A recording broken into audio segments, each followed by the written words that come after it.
Mark Levine, it's always a pleasure. Thank you so much for this interview. It's my pleasure, Libby. We love our channel I-14 here, I can't tell you. So let's start with the deep state. Do you see any similarities between the deep state in Israel and the U.S.? The deep state, you know, it's such a passive phrase, isn't it, to explain your phony Supreme Court. Your Supreme Court reminds me of the old Soviet Politburo. They appoint themselves. They talk loudly with righteous indignation. They pretend they're actually doing something legal. They wrap themselves in black robes and claim to be doing justice. And they've decided to seize power, and this has been going on now, as you know, since the 1990s, from the people. The people of Israel do not live in a democracy anymore. They live in a judicial tyranny. It is that simple. We've never seen anything like this in Western civilization. In fact, there is nothing like this in Western civilization. Your court is worse than any court that I've ever known because it pretends to be promoting democracy. It pretends to be using judicial review as we do in the United States and other countries. It is not. It is a tyranny. And Israel has the most aggressive, iron-fisted judicial tyranny really on the planet. Could the Trump administration refuse to work with the Shin Bet chief, Ronen Bar, if the court forces the Israeli government to keep him? If I were the head of our FBI, I'd want nothing to do with the guy. First of all, he's a complete failure. The greatest attack on the state of Israel with the greatest consequences, certainly in modern times, somehow this guy missed it. Well, how the hell do you have the equivalent of an FBI director, domestic security guy? Oops, I missed it. Oops, I didn't tell the prime minister about it. And then you have your Politburo that pretends to be a Supreme Court that says it's anti-democratic if the prime minister of the state of Israel decides to remove this incompetent buffoon. So we on the Supreme Court decide that for now we're going to stay it because we don't want the prime minister to have all this power where he can decide who actually reports to him.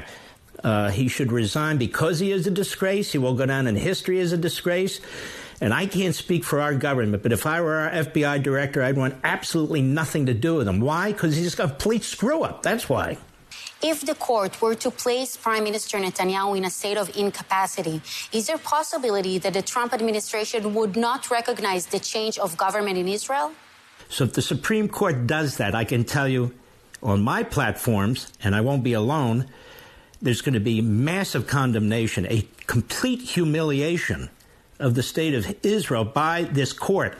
This court is defying the whole reason that Israel was founded in the first place. The left in Israel is as crazy as the left in the United States.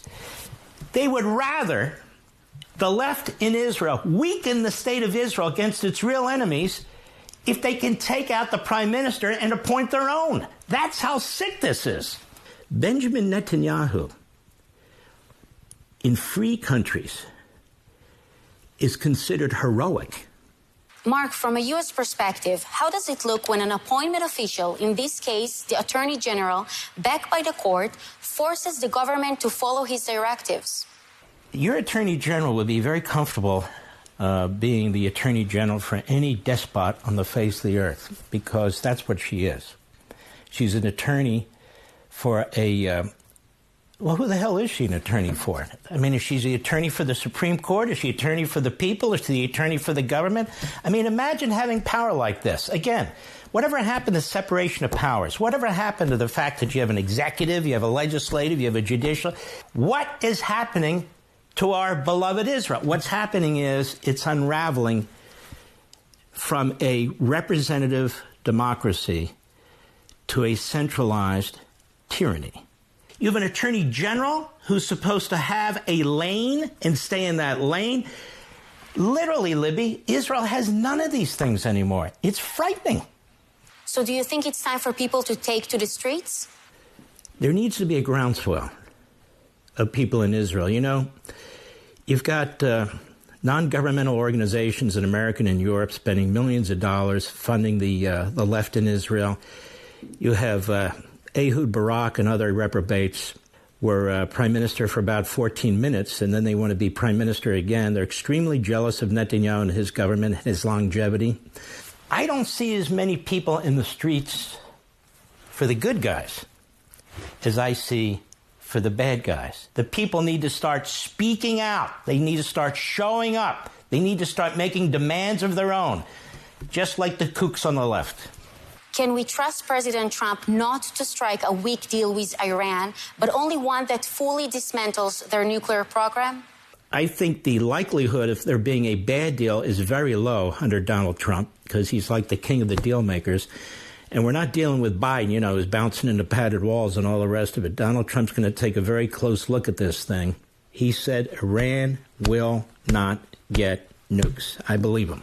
I know that we have the right prime minister and the right president at the right time. So I have to believe the right thing will be done. These are two tremendous, not just leaders in America and Israel, but world leaders who are smart like foxes and who are tough as hell. And I think that's why they get along so well. So that allows me to sleep at night. Mark Levine, thank you so much for this interview.